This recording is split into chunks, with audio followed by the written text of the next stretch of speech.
U.S. auto sales in August hit a 6-year high thanks to low interest rates and a better jobs picture. GM, Ford, and Chrysler sales got a boost after shedding excess capacity.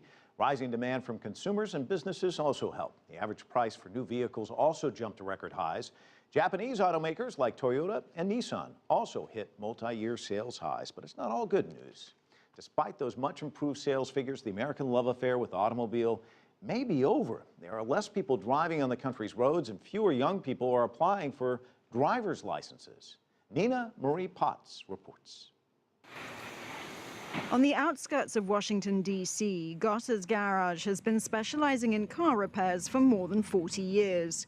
But in recent months, its owner, Pat Goss, who also hosts his own TV and radio shows, has noticed a steady decline in drivers. Yes, there is a change. We're not seeing the mileage, and you have to struggle more to bring in the new clients. They're harder to get.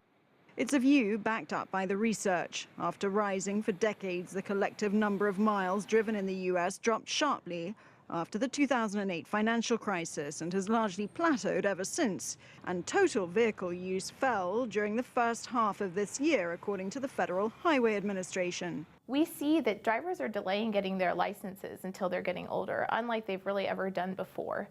The economy plays a large part in that. For one thing, it's expensive to purchase a vehicle, much less pay for the gas and the maintenance.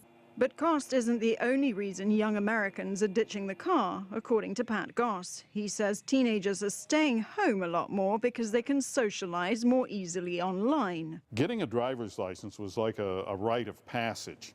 It was your only way to communicate or to visit the rest of the world.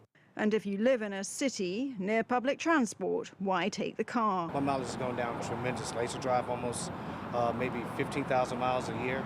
And now, like I said, I just did about 8,000 miles. I really actually enjoy not having a car. I feel like free, kind of.